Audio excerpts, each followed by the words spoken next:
Vamos falar sobre o Brasil no mundo agora. Especialistas têm alertado sobre o risco de isolamento internacional do país.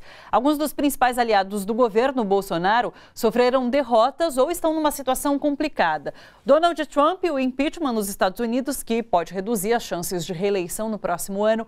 Maurício Macri, na Argentina, está muito atrás nas pesquisas eleitorais e pode ser derrotado no final de outubro. Matteo Salvini foi afastado na Itália e Benjamin Netanyahu, em Israel, está com dificuldades para formar maioria e governar. Bolsonaro já pode ser chamado de pé frio da política internacional? A gente conversa agora com um comentarista internacional, Flávio Aguiar. Oi, Flávio, que bom te receber aqui no Bom para Todos. Oi, Thalita, aqui estou de regresso e humildemente peço de volta a minha inscrição, né? Da boemia do Nelson Gonçalves. Mas, exatamente, você tocou num ponto fundamental. Eu não sei se o Bolsonaro pode ser considerado um pé frio, embora o termo seja muito adequado, mas certamente ele se tornou tóxico, eu diria assim. Quer dizer, veja bem, eu vi o pronunciamento do Bolsonaro na ONU, ele teve uma reação favorável por parte dos seus correligionários mais duros aqui no Brasil. Eu ouvi, inclusive, o comentário de uma pessoa dizendo: eu gostei do pronunciamento dele porque ele disse aquilo que aquele francês precisava ouvir, né? É um comentário de pessoas que confundem soberania com arrogância, que confundem firmeza com grossura, coisa que o Bolsonaro faz por agradar. Porém, junto aos demais setores, inclusive eu acredito até que junto a certos eleitores do próprio Bolsonaro, que votaram nele no passado, o pronunciamento foi um desastre, né? Em relação aos seus interlocutores, por exemplo, na União Europeia, isso já vem de antes. O Macri nem foi assistir o pronunciamento dele. Os outros, tipo Angela Merkel, tipo o primeiro-ministro da Espanha, Portugal, ocorre um fenômeno assim: eles simplesmente não acreditam no que o Bolsonaro diz. Eles não acreditam no que o Ernesto Araújo diz, o nosso chanceler. Quer dizer, e o Bolsonaro confirmou isso, porque o que ele afirmou na sede da ONU foi um amontoado de inverdades. Quer dizer, ele lida com um país de fantasia que existe assim, na bolha em que ele vive permanentemente, alimentando os seus correligionários mais hardcore, né? A novidade, porém, está nesse campo, que não só os tradicionais aliados dele, da extrema-direita mundial, estão passando por dificuldades, e, aliás, a repercussão da fala do Bolsonaro só não foi maior na mídia, onde a repercussão foi desastrosa no mundo inteiro, porque no mesmo dia estourou a disposição da Nancy Pelosi, do Partido Democrata dos Estados Unidos, de abrir uma investigação sobre a possibilidade de fazer o impeachment de Trump, baseado no vazamento da sua conversação com Volodymyr Zelensky, o presidente da Ucrânia, em que ele praticamente sugere uma intervenção desse presidente ou do seu aparato de segurança no sentido de investigar o seu um dos prováveis antagonistas na próxima eleição, o Joe Biden, né, que é muito possível que venha a ser o indicado pela convenção do Partido Democrata, né? Então, a relação do Bolsonaro com os seus próprios correligionários, com Salvini, com Trump, está comprometida. Quer dizer, o Trump, a gente vê claramente que ele não quer ter mais aquela intimidade com o Bolsonaro que ele já teve antes, até pela situação do ridículo. Quer dizer, o Bolsonaro chegar para o Trump e dizer I love you, sinceramente é de um ridículo, assim, é de uma falta de compostura, falta de decoro, como se diz, né?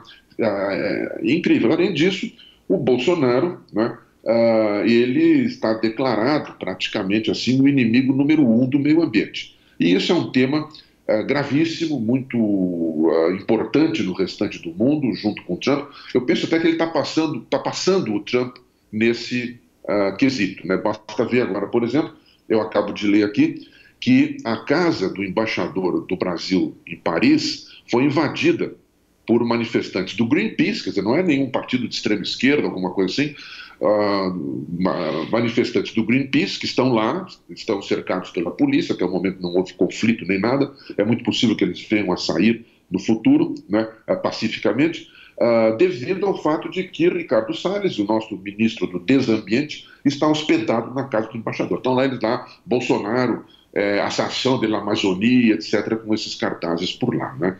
No caso dos dirigentes da União Europeia, existe uma peculiaridade que tem que ser ressaltada. Quando houve a reunião do G20, o Bolsonaro se vangloriou, junto com outros membros da diplomacia brasileira, da atual diplomacia brasileira, de ter fechado um acordo com o Mercosul. Depois chegou a notícia de que o Trump não tinha ficado satisfeito com isso, porque dificultava a pressão que ele vem fazendo sobre os países da União Europeia para aceitar as suas imposições sobre o Irã, para aceitar, inclusive, os ditames da guerra fiscal que os Estados Unidos vem promovendo contra a China e outras coisas mais, né? Então, o Bolsonaro parece agora estar querendo minar esse acordo do qual ele se vangloriou no passado, mas sem pagar o ônus por isso. Então, essa estratégia de ficar insultando pessoas, insulta a mulher do Macron. Aliás, o Bolsonaro gosta muito de insultar a mulher, né? Vamos convir, tem algum problema aí psicológico grave, né? Mas, enfim, é uma síndrome dele, né?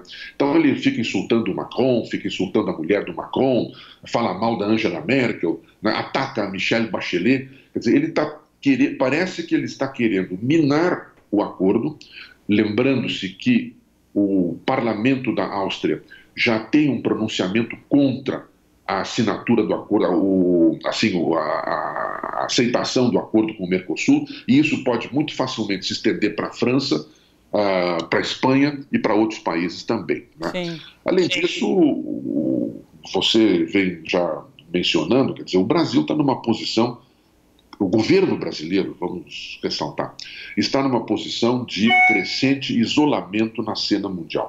O governo brasileiro excluído da fala na Conferência do Clima da ONU. Índia veta a candidatura de brasileiro para a Secretaria-Geral da OMC. Brasil provavelmente vai perder cadeira na Comissão de Direitos Humanos da ONU. Aliás, é muito possível que o governo brasileiro, o judiciário brasileiro, venha a ser, de fato, indiciado, né, pelo julgamento minado, preconceituoso contra o ex-presidente Lula, um pronunciamento que se aguarda ainda do Alto Comissariado de Direitos Humanos da ONU, que é presidido pela Michelle Bachelet, cujo pai, a memória do pai, e ela mesma, Bolsonaro acabou por insultar. Em Berlim, corre a notícia que explodiu na internet de que a embaixada brasileira não anuncia mais, como vinha fazendo no passado, as atividades de coral, porque o coral cantou Chico Buarque em plena embaixada. Londres, consulado brasileiro amanhece pintado de vermelho, pichado de vermelho, né? Então, essas manifestações contra o Brasil, que começaram, é verdade, há algum tempo atrás, vêm se multiplicando. E, para nós, isso é muito negativo, né? Vai ser muito ruim para o agronegócio brasileiro, vai ser muito ruim para as exportações brasileiras, podemos esperar retaliações nesse campo, vai ser difícil a manutenção das nossas exportações para a União Europeia. Quer dizer, a situação brasileira no momento é precária, para dizer o mínimo, e a do governo Bolsonaro é mais do que precária. Olha só, você que curte a TVT e quer contribuir com a gente para que a nossa programação chegue cada vez mais longe, se inscreva no nosso canal do YouTube /Rede TVT e torne-se membro. Ou então faça a sua contribuição em nosso Catarse. É só acessar catarse.me/TVT. A gente agradece.